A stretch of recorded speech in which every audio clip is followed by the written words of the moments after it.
하나님 말씀은 사무엘하 10장 1절에서 8절까지의 말씀입니다.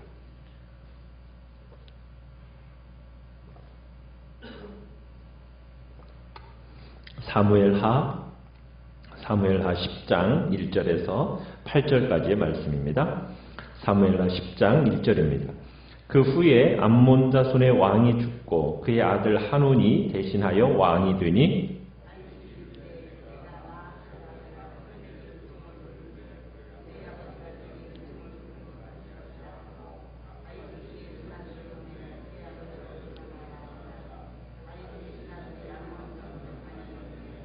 암몬 자손의 관리들이 그들의 주 한운에게 말하되 왕은 다윗이 조객을 당신에게 보낸 것이 왕의 아버지를 공경함인 줄로 여기시나이까? 다윗이 그의 신하들을 당신에게 보내 이 성을 엿보고 탐지하여 함락시키고자 함이 아니니까 하니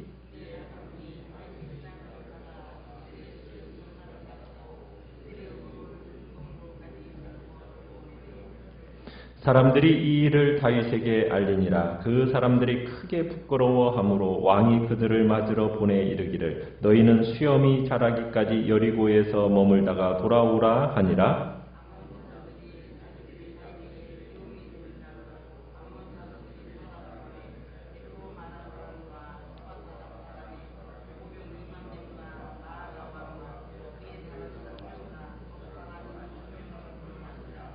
다윗이 듣고 요압과 용사의 온 무리를 보내매 암몬 자손은 나와서 성문 어귀에 진을 쳤고 소바와 르옵 아람 사람과 돕과 마아가 사람들은 따로 들에 있더라. 아멘.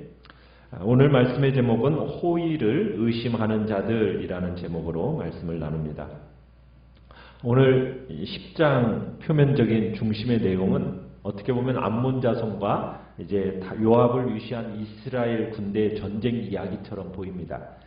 그런데 실상 내면적 중심의 내용을 보면은 다윗 왕이 암몬 왕에게 은총을 베풀려 하다가 좌절당한 이야기가 10장의 이야기입니다. 10장 1절에 보면 이렇게 그 후에라는 말로 오늘 본문이 시작되고 있는데요. 그 후에는 언제 후라는 얘기겠습니까?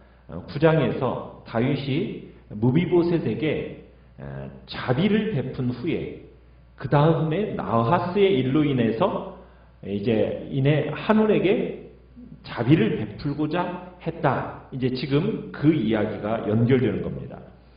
그러니까 다윗이 암몬 왕 나하스가 죽고 그의 아들 한운이 대신해서 왕이 올랐다는 소식을 듣게 되었어요. 암몬은 어디에 있느냐면 이스라엘 요단 동편에 있는 나라입니다. 그러니까 요단강을 사이에 두고 이웃한 나라가 바로 암몬이라는 나라죠. 그러니까 다윗은 암몬의 새로운 왕이 된 그의 아들 한운에게 조문사절단을 파견해서 이 나하스의 죽음을 애도하려고 합니다. 2절에 보면은 그렇게 되어 있죠. 내가 나하스의 아들 한운에게 뭘 베풀려 한다? 은총을 베풀고자 이제 조문사절단을 보낸다라는 거예요. 자, 이 은총이라는 단어가 9장과 10장에서 매우 중요한 연결고리로 쓰임받는 겁니다. 9장 1절에서도 은총을 베풀리라 하면서 은총이라는 단어가 나왔듯이 10장 2절에서도 은총을 베풀겠다 하는 그런 은총이라는 단어로 이제 서로 9장과 10장이 연결이 되는 겁니다. 자, 이 은총이라는 단어가 히브리어로 뭐라고 말씀드렸습니까? 헤세드라고 말씀드립니다. 헤세드. 헤세드라는 단어는 구약에서 하나님의 속성을 드러내고 암시하는 가장 중요한 단어입니다. 그래서 사무엘하 9장 1절에서도 은총이 나오는 거고, 그러니까 어느 정도 자기의 정권이 안정되어지고 그 다음에 평화를 누리던 다윗이 이 9장에서 요나단의 집에 은총을, 자비를 베풀겠다 이렇게 하고서는 무비보셋에게 이제 다윗이 은총을 베푼 이야기가 우리가 9장에서 봤던 이야기라면, 이제 다윗이 10장에서 암몬 왕 나하스의 아들 한운에게 은총을 베풀려고 하는 겁니다. 자, 그런데 다윗이 은총을 베풀려고 하는데 그 은총을 받아들이는 이 사람의 반응은 어떻습니까? 9장과 10장이 너무 대조적이라는 거예요. 9장에서는 무비보셋이 다윗의 호의를 어떻게 받아들였습니까? 그대로 겸손히 감사함으로 받아들였어요. 그런데 10장에서는 그와는 대조적인 모습을 모압왕 암몬왕 한운이 보이고 있다는 겁니다. 자, 3절에 가보면은 암몬 자손의 관리들이 그들의 새 왕인 한운에게 다윗이 조문사절단을 보낸 것을 가지고 이야기를 합니다. 뭐라고 얘기를 하느냐면 부왕 나하스를 공경하기 때문에 조문사절단으로 보낸 것으로 생각합니까? 아니라는 거죠. 오히려 뭐 하기 위해서 지금 보냈다라는 거예요? 이 성을 엿보고 탐지해서 함락시키고자 지금 이 조문사절단을 보낸 겁니다 하고 왜곡해서 보고한 겁니다. 다윗의 이 선의가 그대로 받아들여지지를 않는 거예요. 오히려 암몬을 정복하겠다라고, 그래서 스파이로 지금 이 조문사절단을 보낸 것이라고 지금 암몬 사람들이 받아들이고 있는 겁니다. 지금 암몬의 관리들이 이렇게 오해할 수밖에 없었던 이유는 무엇이었겠습니까? 다윗이 지금까지 세력을 이렇게 확장시켜 왔어요. 그것에 대한 염려에서 비롯된 겁니다. 우리가 8장에서도 보아왔지만 어떤 내용들이 있었습니까? 블레셋, 어떻게 보면은 그 가나안 지역의 최대 강국이라고 볼 수 있는 블레셋을 공격해서 그 블레셋을 어떻게 했어요? 완전히 괴멸시켰거든요. 그러니까 그 다음에는 또 어느 나라를요? 동쪽에 있는 또 옆 나라에 있는 모압을 또 정복을 했어요. 또 북쪽도 그렇고. 그러니까 유다 군대들에 의해서 비참하게 여러 나라들이 패배를 당하고 그렇게 정복해가는 과정을 보면서 은근히 이제 암몬도 걱정하고 있었던 거예요. 그런데 이제 이 모압을 정복한 지 얼마 안 되는 그런 시기에 암몬에게 거창한 조문사절단을 보내니까 그것 자체가 오해를 사게 된 겁니다. 그래서 암몬 관리들이 다윗이 보낸 이 조문사절단을 오해해가지고 이제 젊은 암몬 왕 한운에게 그냥 그대로 얘기를 했더니 그걸 여과 없이 이 왕이 그대로 받아들인 거예요. 판단력도 아직 어리고 그리고 아직 어리석었던 이 암몬 왕 한운이 신하들의 말을 듣고서는 이 조문사절단들에게 상상을 초월하는 수치를 주어서 돌려보내게 됩니다. 4절에 보니까 어떻게 했다고 이야기하고 있습니까? 수염을 절반을 깎아버렸어요. 그 다음에 의복을 중동볼기면 어디입니까? 엉덩이 부분까지 잘라서 돌려보냈다고 얘기하고 있어요. 이 당시에 수염이라는 것은 남자의 명예, 권위, 이걸 상징하는 것입니다. 자존심의 상징이라고 할 수가 있는 거예요. 그런데 수염을 기르는 것이 또한 자유인의 권리를 상징하는 거였어요. 그런데 수염의 절반을 잘라버렸다는 것은 어떻게 보면 그 사람의 자존심을 완전히 짓밟아 버린 것이고 이제는 자유인이 아니라 노예로서 취급받도록 최고의 모욕을 준 것이 바로 이 수염을 깎아버린 것입니다. 그리고 당시에 옷이라는 것은 신분을 나타내는 또 수단이었어요. 그런데 이 옷을 중동복이까지 거의 미니스커트식으로 그냥 확 잘라버린 겁니다. 이 당시 의복은 바지가 없었어요. 옷이 어때요? 통짜입니다. 통짜. 그래서 발목까지 내려오는 옷이에요. 그런데 중동복이까지 잘라버렸다는 것은 엉덩이가 보이도록 옷을 잘라버렸다는 거예요. 그 당시에는 속옷도 입지 않았어요. 그러면 지금 사람을 어떻게 한 겁니까? 겉옷에 엉덩이까지 잘라버렸다는 것은 아랫도를 완전히 드러내도록 만들어놔 버렸다는 거예요. 그러니 이 당시 이스라엘 사람들에게 있어서는 말할 수 없는 정말 지독한 모욕을 준 것입니다. 아마 사절단들에게 이런 모욕과 죽음 중에 너 뭘 선택할 거냐 하면은 아마 죽음을 선택할 정도의 그런 모욕을 지금 주었다는 얘기입니다. 자, 암몬의 세왕 한운이 이렇게 다윗의 조문사절단을 이렇게 크게 능멸했다는 소식을 다윗이 듣게 되었습니다. 다윗이 크게 모욕당한 사신들을 맞으러 사람을 보내면서 어떻게 했습니까? 5절에 보니까 수염이 자라기까지 여리고에 머물러 있다가 예루살렘으로 돌아오도록 합니다. 그러니까 다윗이 이 사람들의 불편함과 또한 이 사람들의 형편을 배려하는 그런 모습인 거죠. 자, 이렇게 사신들이 모욕을 당했어요. 자, 그러면은 다윗이 어떻게 하면 좋겠습니까? 참 암몬을 향한 다윗의 태도가 이제 어렵게 된 거예요. 이 정도의 치욕을 당했다라는 것은 자기를 향하여 이런 치욕을, 사절단을 그렇게 만든 것은 왕에 대한 치욕이거든요. 그러면 이거 그냥 참고 있어야 하는 겁니까? 보복해야 되는 겁니까? 이거 참 이 결정 쉽지 않죠.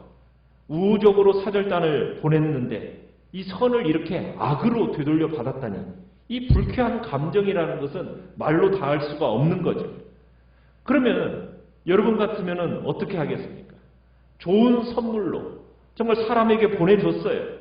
근데 무지막지한 모욕으로 돌아왔어요. 어떻게 해야 합니까?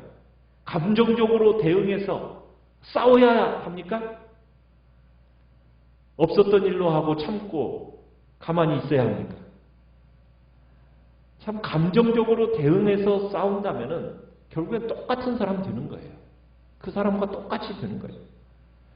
다윗은 참 신중한 모습을 보이는 것을 보게 됩니다. 일단 분명한 것은 왕이 바뀌었는데 이제 암몬과 우호적인 관계가 이제는 더 이상 될 수 없구나. 이제 우호적인 관계는 끝났다. 이건 이제 사실이라는 것을 이제 다윗은 받아들였을 겁니다.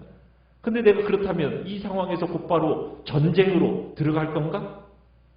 아니면 참고 기다려야 할 건가? 이런 상황 속에서 다윗은 한운의 이 행동에 대해서 즉각적인 분노로서는 대응하지 않습니다. 일단은 참고 기다리는 모습을 보여주고 있어요. 어쩌면 다윗은 그렇게 생각했지 모릅니다. 한운에게 지금 한운이 오해했으니까 그 오해가 풀리기를 기대하면서 사과할 기회를 아마 주고 있는지도 몰라요.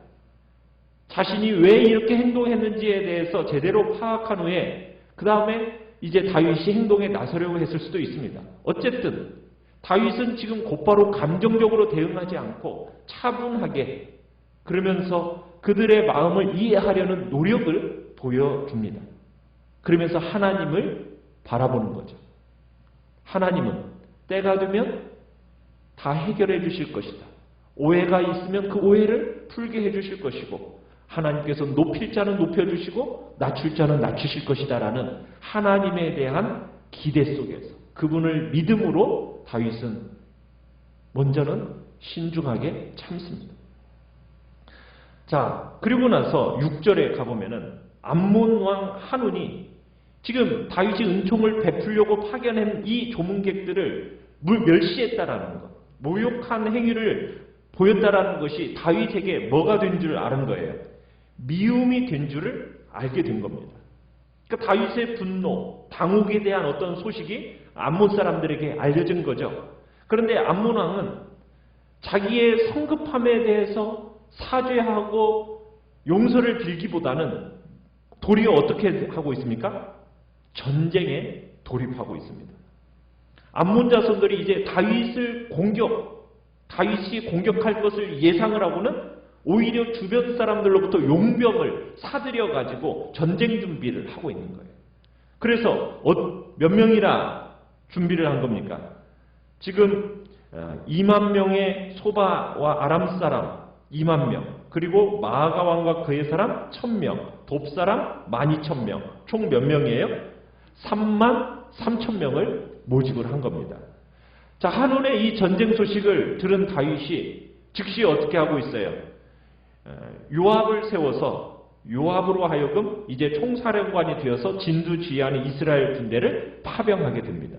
이제 교전 태세에 돌입하게 된 거예요. 드디어 암몬 군대가 나와서 성문 어귀에 딱 진을 치고 소바, 그 다음에 르홉 아람 사람, 돕과 마아가 사람 이런 사람들이 따로 들판에 진을 칩니다. 이제 암몬 사람들은 자신들의 진지에서 딱 대기하고 있고 용병들은 이제 들판에서 이렇게 백병전에 딱 대비를 하고 있는 거예요. 그러니까 요압 부대가 암몬까지 이제 성까지 쳐들어가려면은 이 들판에 있는 용병들을 돌파해 가야 이제 암몬 성읍에 들어갈 수 있게 되는 겁니다. 오늘 우리가 하나님 좋은 의도 속에서 하나님의 은총을 베푼다 해서 반드시 정당한 대우를 받는 것이냐? 그것은 아니라는 거예요. 무비보셋에게 은총을 베풀어서 그 은총을 무비보셋은 그대로 감사히 받아들였어요. 다윗은 동일한 은총을 하나님께로부터 받은 은총을 동일하게 암몬 왕 한운에게 베풀려고 했어요. 그러나 그 은총은 어떻게 되었습니까?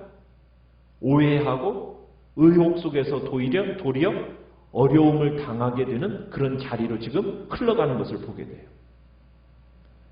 이 세상은 내가 하나님께로부터 받은 그 은총을 세상에 흘려보내겠다라는 정말 하나님의 일을 바르게 해보겠다라는 의도 속에서 이렇게 한다 하더라도 내 의도를 그대로 받아들여 주지는 않는 세상이라는 것을 우리는 기억해야 된다는 거예요.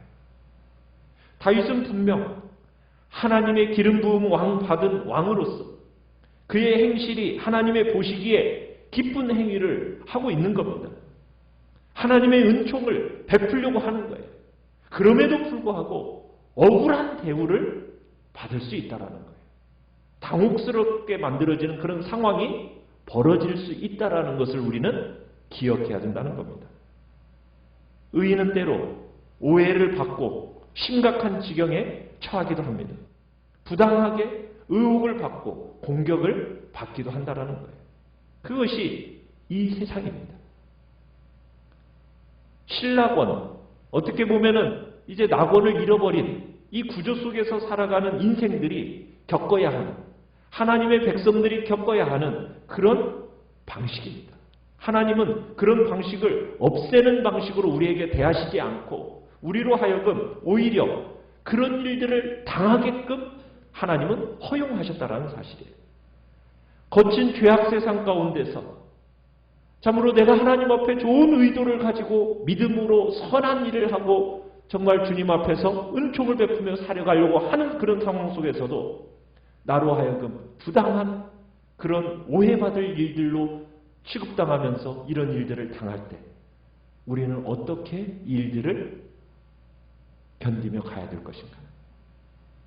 자, 그런 시련이 와도 우리는 견디면서 하나님이 베푸신 은총을 또한 계속해서 흘려 보내야 됩니다. 하나님은 왜 우리로 하여금 이런 상황들을 허락하시느냐? 우리가 강인한 영혼이 되기를 원하십니다. 하나님의 나라가 강인한 사람들과 함께 자신의 나라를 일구어 가기를 원하시는 마음이 하나님의 마음이에요. 하나님은 부당한 상황 속에서도 계속 의의 마음, 사랑의 마음, 그것을 계속 가지고 하나님 앞에서 사람 앞에서 바르게 행하게 되는 자가 되기를 주님은 원하시는 겁니다. 오늘 한날 우리가 주님께로 받은 바 은총과 크신 사랑을 흘려보내려고 할 때 그것이 오해로 때로는 부당하게 취급당해질 때조차 우리는 그것으로 낙심하지 않고 끝까지 믿음의 길을 우리가 주님 앞에서 또한 주님의 그 복된 사랑을 흘려내는 자로 우리가 쓰임받는 복된 하루가 되시기를 간절히 바랍니다. 말씀을 생각하면서 기도하시고